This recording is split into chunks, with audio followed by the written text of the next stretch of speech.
How does Liverpool stop the unstoppable Alexander Isak? We've got Aaron here, the London Red. Aaron, we've got a little bit different of a formation here. Now, yesterday, we put together our predicted starting 11. That is what we think Arne Slot will do. But you've got some different ideas on how maybe if you were in charge of Liverpool, Aaron, if you were Arne Slot, how would you set up this midfield and this team to stop Isak and win this game? Let's run through it. What do you got? Yeah, so the team that we picked yesterday, again, just to repeat, this is how we feel Arne Slot might, select his starting 11, just based on history. He's done it in a number of occasions. For me, I see the game different. I feel that I did like the idea of the two false nines. However, I would slightly tweak the two false nines and maybe drop a kind of diamond formation in there. Again, this is not what's going to happen, but ultimately, this is how I feel we would get the best out of closing down the likes of an Isak. Mm-hmm. And I'd play a deep-lying Endo, sitting in between McAllister and Gravenberch to chip in that kind of central position with Van Dijk and Konate, and almost at times turn into a 3, reducing the space that Isak can move in and around. We need a warrior in the middle of the park, and McAllister is a warrior. Gravenberch, not as much of a warrior. He's more of a silky, smooth type midfielder. Yeah. But Endo, again, I refer to the fact that he plays with a gum shield in. Mm-hmm. For me, I think he could be that combative central midfielder, and I think he could take Isak out of the game. Along with Van Dijk and Konate, I think that would be formidable in terms of a defensive trio. You were mentioning something Stevie G used to say about in the first 5 minutes of the game. What was that? Yeah, I remember Stevie G used to say, you're not going to get a red card in the first 30 seconds, minute of a game. And it's just watching Isak pick that ball up and someone hitting him hard. Fair challenge, but taking ball and player together in one and simply going through Isak and letting him know he's in a game.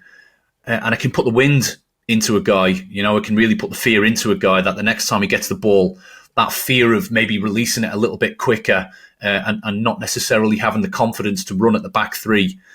I think, that is such a simple, old school tactic that, the likes of Graham Souness perfected. I think Endo could do that job really well because if you think about the way that Liverpool and Newcastle played the last time, the 3-3, it was high octane, it was energetic, and it was physical, right? We know Isak is not afraid to go in and put his body into even somebody like a Virgil van Dijk or Konate. Yeah. And I think you put in yet another body that, Endo, he's looking for that kind of contact. He thrives under that kind of contact, body to body, shoulder to shoulder. And we've seen this season now, very small sample size, but we've seen Endo come out of those challenges, typically the winner in those duels. And so, I think this is an interesting idea, Aaron, because, we sort of saw something like this against City with different personnel.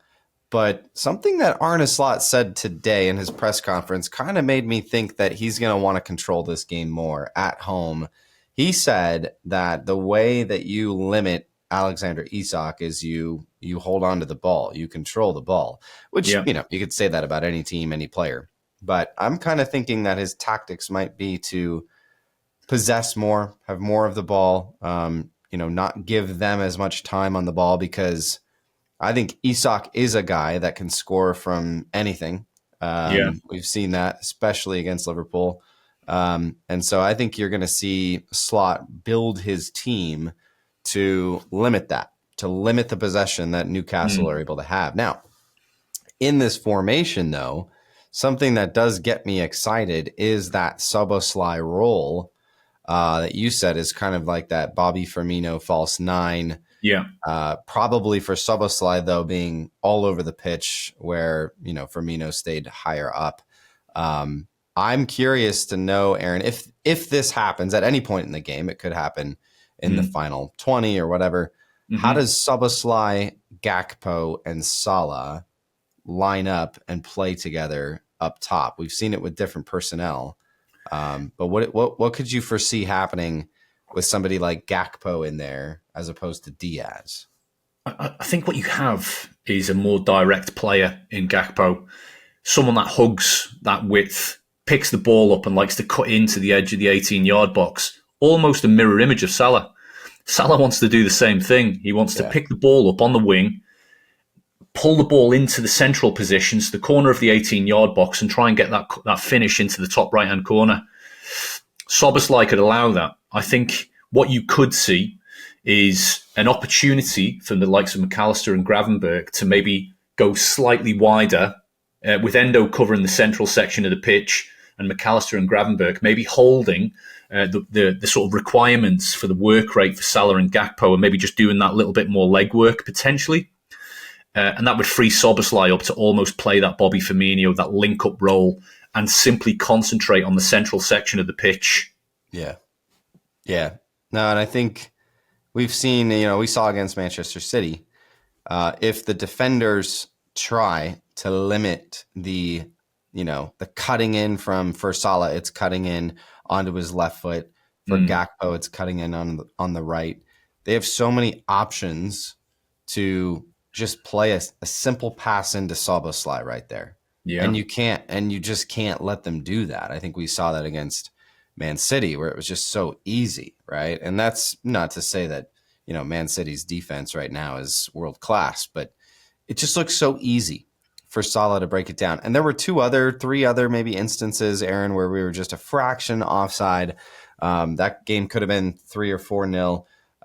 But Szoboszlai and his runs and his intelligence, especially linking up with Salah, those two seem to have this like hive mind where they just know what each other is going to do. And I love the idea of building on that, because those two players right now are probably the two most informed players, at least in our attack. Yeah, for agreed. Liverpool. Yeah. And they just continue to perform. Obviously, we know what Salah's done, but Szoboszlai coming in through that middle channel. And you said it yesterday, Aaron. You want to see Szoboszlai get a little bit more greedy. And I think this formation allows him and gives him the license to go do that. Yeah, it's almost a reflection of what he did against City, isn't it? Just a slight tweak in personnel. Listen, do I think Slot will do this? No. Do I think if he does go for something similar to this, the likelihood is it won't be Endo, and it'll be either Gravenberch or McAllister sitting in that deep lying role, and Jones being slotted in there and almost repeating the team lineup that he had for the Man City game. Jones offers that as well, but I just think Endo gives you something that all of them midfielders don't, and it's that warrior mentality. It's that, I suppose, he'll sit in that position and he won't deter away from it. He'll sit there and he'll sit in the middle of Van Dijk and Konate and he'll just mop everything up. Yeah. He'll get stuck into challenges, and I think he would be my perfect option in that type of formation. But Slot obviously likes, he does like ball players, and Jones is a ball player, and he might see that as the option. I wonder, Aaron, what would happen if somebody like a Wataru Endo was put on this pitch from minute one to almost shadow Isak, right? When Newcastle get on the ball, Endo's one job is to find Isak and literally just, stand right next to him and hold on to his shirt a little bit and just I'm here, right? Like what would be wrong with that? I mean, you would free up Van Dijk, Konate to defend every other part of the final third there. Obviously, you still got to look at Gordon, and Newcastle have other dangerous players. But you would eliminate Isak. Obviously on the counter, you need to be careful, but Wataru Endo could do that job. I don't know that we'd see that, but it's an interesting idea. We'd love to know what you think. Get your ideas into the comments on how you think this one will play out. A very interesting idea from Aaron. Thank you, Aaron. And as always, guys, oh boy, it's up the Reds.